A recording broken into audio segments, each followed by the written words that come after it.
Assalamualaikum warahmatullahi wabarakatuh. Saya Sheila Anggraini Hanafi dari kelas 11 jurusan Teknik Jaringan Komputer dan Telekomunikasi. Pada kesempatan kali ini saya akan membacakan tugas remedial sumatif akhir semester mata pembelajaran kompetensi kalian jurusan Teknik Jaringan Komputer dan Telekomunikasi. Lanjut, kita masuk ke nomor 1. Di sebuah sekolah terdapat laboratorium jaringan yang digunakan oleh 3 jurusan, yaitu TJKT, RPL, dan DKV. Jurusan guru jaringan ingin memisahkan laboratorium data antar jurusan agar tidak saling mengganggu dan tetap aman. Maka diputuskan untuk menerapkan VLAN pada switch yang ada di laboratorium. Siswa diberi tugas membuat 3 VLAN sesuai jurusan. Jelaskan apa itu VLAN dan apa manfaat utamanya dalam sebuah jaringan lokal seperti laboratorium. Jadi, VLAN adalah teknologi yang digunakan administrator jaringan untuk membagi jaringan dan mengatur jaringan tanpa adanya tabrakan data. Dan membagi jaringan fisik menjadi beberapa jaringan lokal. Manfaat VLAN yaitu fleksibilitas, menghemat biaya, dan sebagainya. Untuk skenario di atas, sangat bermanfaat karena saat menyatukan 3 lab tersebut maka tidak akan terjadi tabrakan data. Selanjutnya nomor 2. SMK Negeri 5 Kendari memiliki satu koneksi internet dari ISP yang menggunakan satu IP publik. Di dalamnya jaringan sekolah terdapat 3 lab komputer dengan total lebih dari 100 perangkat yang menggunakan IP privat. Siswa di laboratorium ingin mengakses internet namun koneksi gagal karena tidak ada pengaturan NAT di router sekolah. Guru jaringan meminta siswa untuk memecahkan masalah tersebut menggunakan konfigurasi NAT. Jelaskan mengapa perangkat dengan IP privat tidak bisa langsung mengakses internet tanpa NAT.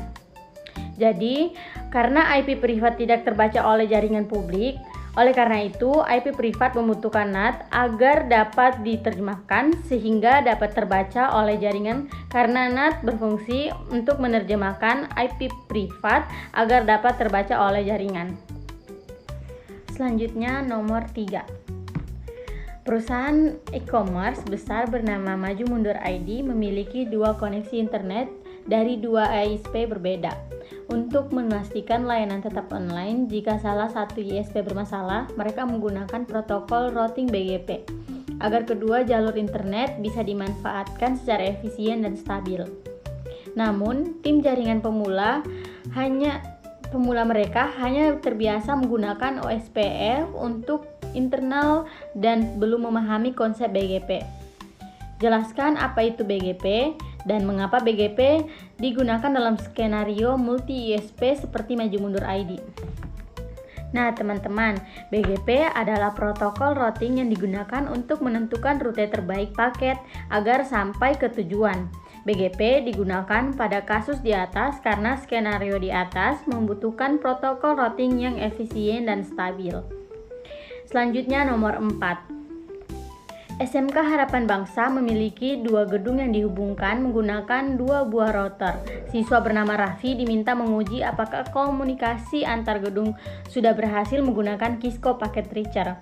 Namun setelah menghubungkan perangkat dan mengatur IP address, komputer di gedung A tidak dapat melakukan ping ke komputer gedung B.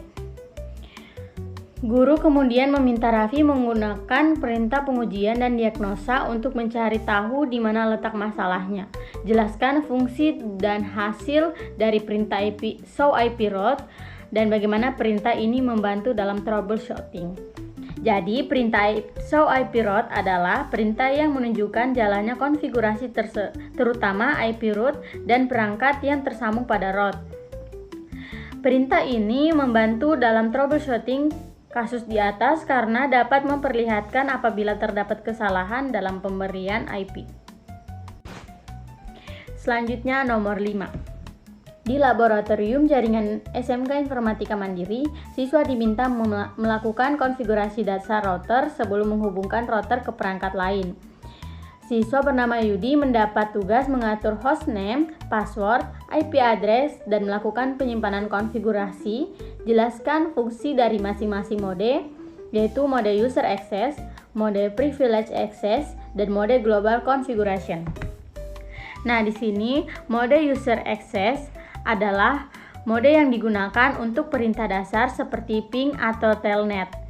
Kedua, mode privilege access yaitu mode yang digunakan untuk perintah selanjutnya seperti konfigurasi, contohnya conft, konfigurasi terminal, dan host domain. Dan yang terakhir, mode global configuration seperti keseluruhan mulai dari mengecek konfigurasi, mengetes, dan mengubahnya. Contohnya seperti hostname, interface, dan IP routing. Baik teman-teman, segitu saja presentasi dari saya. Kurang dan lebihnya mohon dimaafkan. Wassalamualaikum warahmatullahi wabarakatuh.